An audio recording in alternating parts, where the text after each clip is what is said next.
This video is brought to you by you guys, namely my patrons on Patreon and channel members here on YouTube. Check the links in the description, and now on with the video. Heroes of the American Revolution. Everybody's got their favorite. Perhaps yours is George Washington for his leadership, an unconventional Christmas present to the Hessians. Ooh, one more present. I am hoping it is an Apfelkuchen. Nein, it is not. Or maybe the Marquis de Lafayette, the French teen noble that snuck into America to fight for liberty. Someone should really make a video about him. Maybe two? Jeez, this video's just started, then you're already plugging others? Shut up. Or who could forget the swamp fox Francis Marion, who terrorized the British with his guerrilla tactics? Please? Fine, I'll check, but I'm telling you, soldier, the swamp fox is not under your rack. See? But perhaps the coolest, most badass hero of the American Revolution never wore a uniform, never fought a battle, and never even peed standing up. Enter Nancy Morgan Hart.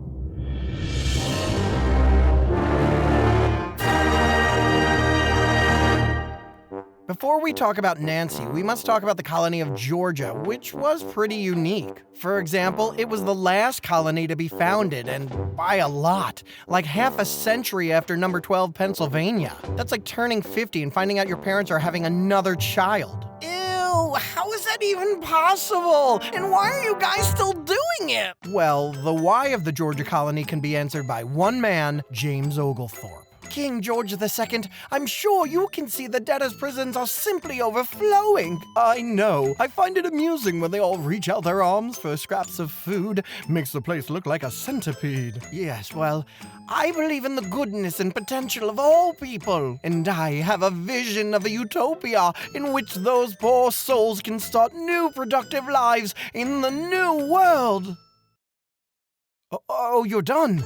Oh, sorry, I was just thoroughly uninterested in every word you said. It would help England's commercial interests. We could even grow silk. Wormy butt string? Still not interested. Wouldn't it be nice to have a buffer between the Carolinas and Spanish Florida? A cadre of expendable poor people would be useful, but... And of course, we'd name it Georgia after you. And there it is, charters approved. All right, you miserable angels. Everyone has their portion of land and thus new life ahead of them. I'm just going to dash home to England for more supplies. Please do mind the few rules I've established, and I'll be back in 2 shakes of a lamb's tail. Sometime later. I'm back, my special snowflakes, and Wait, why are there land barons? And slaves? And rum? Has anyone seen Tampa Bay? Screw those deadbeats, Georgie. The colony's all yours. Georgia officially became a royal colony in 1752, and decades later when the American Revolution began, wanted to stay loyal to the king. Still, some Georgians felt it was time to form their own country. Georgians like Nancy Morgan Hart. Anne Morgan, better known as Nancy, was born in or around 1735 in North Carolina, or Pennsylvania. Okay, Nancy has become as much a folk legend as she is a historical figure, but for this video I'm going to use the most credible information available, unless it gets in the way of a good fart joke.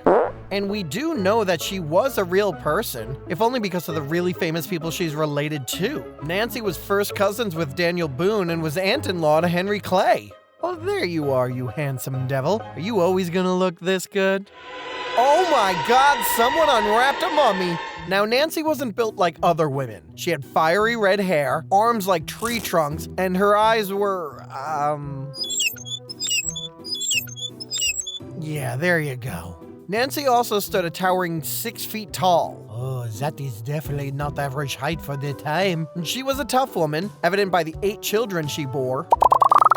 Heck, I didn't even feel the last one. And by the fact that she reportedly dominated her husband, Benjamin Hart. Which is totally unfounded. I was a brave and manly volunteer in the local militia and the undisputed head of this household. Shut up, Benjamin. Yes, mother. Nancy could come off as super intimidating, but she did have a soft side, even if her favorite old turkey was the one most likely to see it. Aw, they look so happy there together. I sure hope nothing happens to change that. What? I'm just saying. You better be just saying. There are quite a few stories about just how tough Nancy was. In one, Nancy and her kids were boiling some soap when they noticed something strange. Mama, this wall's gone and grown an eyeball. Is that so? Well, gather round, young'uns. Mama's gonna teach you how to deal with a peeper. See, I could splash this soap into that hole, but I'm just as likely to get burnt by the ricochet. But by dumping this entire pot on the ogler's head, his whole face melts and slides off like chicken skin, and I'm no worse for wear. In another story, the British took the city of Augusta in 1779 as part of their southern strategy. Patriot Lieutenant Colonel Elijah Clark asked his men to sneak into the city as spies, but his men were less than eager to volunteer. Not one of you has the courage to accept this mission? Oh, hell, I'll do it. Can't believe I'm the only one here not acting like a Nancy, and that's my friggin' name. Disguised as a man, Nancy slipped into the enemy-held city, gathering all the information she could. So with our reserves here at Musgrove Mill and more in Carolina, we should be quite secure. Wait a minute, who are you? Me? Just a loyal Georgian. Oh yeah? Well, how we know you're not one of those rebels? How we know you're one of us? You see that ludicrous display last night? What was Winger thinking, sending Walcott on that early? Thing about Arsenal is, they always try to walk it in. Okay, you're good. But who's your friend? That's King George III, of course. Other stories told about Nancy include the time she led an all-woman defense of a fort against a combined British and Indian opposition. Nancy, come on! Do you really think you and your ladies can stop us? Or later in life, when she broke her son-in-law out of prison for decapitating a man, and nobody was brave enough to stop her. You got a problem? Do something. Yeah, that's what I thought. But the most famous story is when 5 Tory soldiers made the mistake of coming to her front door. See, these Tories were king-loving colonists that fought for the British, and Nancy hated Tories. She had more Tory hate than people watching Saved by the Bell. Tori Scott, played by Leanna Creel, was a character introduced in the 4th and final season of Saved by the Bell, to somehow replace the effervescent Tiffany Amber Thiessen after her contract was up, and Elizabeth Berkley, who apparently left the show to become a stripper. The Tori episodes were scattered haphazardly throughout the final season, creating a confusing mess and marring the send-off to the greatest kids live-action television show ever. You heard me, Disney Channel punks. Come at me. Quentin Reviews can make a 12-hour review of my ass. This has been Explaining the Joke. Now back to the video. Sometime around 1780, 5 Tory soldiers out of Augusta made the absolute idiot decision to pay a visit to Nancy. All out, Nancy, come out and show yourself. What are you lot supposed to be? What's it look like? Well, you look like a hot dog, they look like used sanitary pads, and that one, well, he kinda looks like Conan O'Brien. Bugger me, he kinda does. Anyway, we're Tory soldiers, fighting in the name of the crown. And we're here because there's word that a rebel Whig came this way. He did, and wouldn't you know it, you just missed him. Went right on down the road not 10 minutes before you turds arrived. Hey, man, we can catch him. Oh, thank you, Nancy. But aren't you afraid they'll be right back?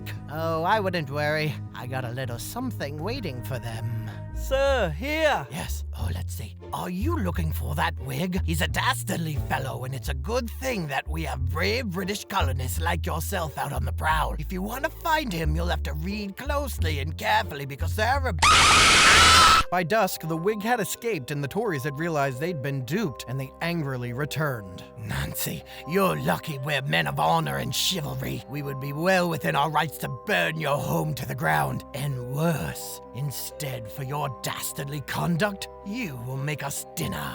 Oh no, my punishment is the reinforcement of stereotypes. Whatever shall I do? Look around, morons. Your Tory friends have already robbed me of everything I have to eat. Not everything. And then the soldiers made the worst mistake of their lives. Turkey's on the menu tonight, boys.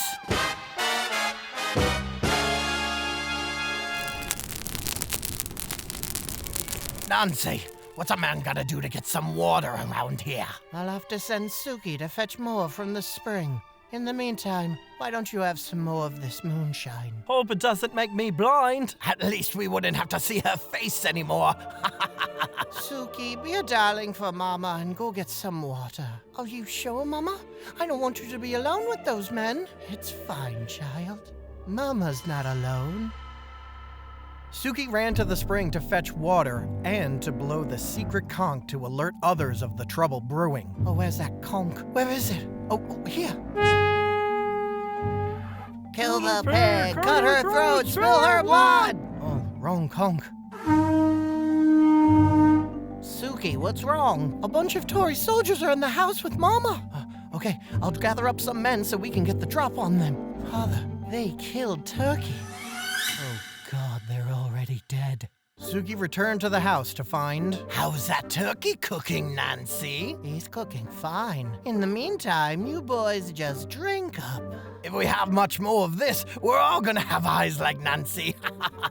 Once she had gotten the Tories nice and liquored up, Nancy turned to part 2 of her plan. Stealthily, she would pass the soldiers' muskets out of the house until... Hey! Where's the privy? I have to take a tinkle.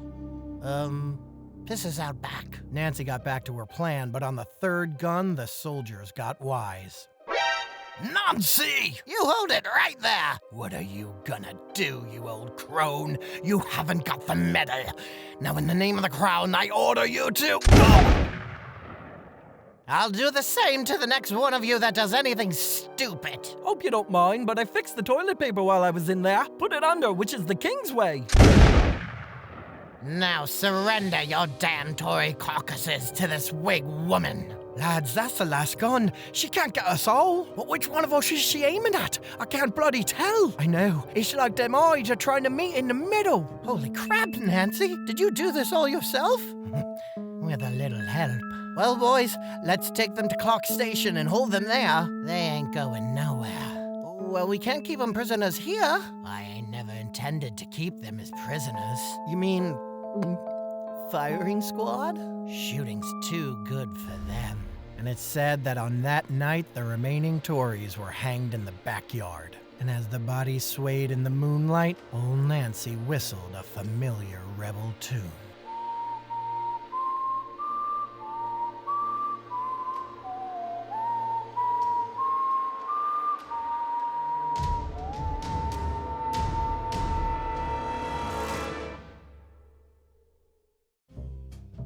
Hey, Turkey. Sorry about, Go. Still, if you need a quick pick-me-up, you can check out one of these Drawn a History videos over here. Or support Drawn of History by joining the Patreon or becoming a YouTube channel member. So, I gotta ask, did anyone eventually eat you? Yeah, sorry. You're right.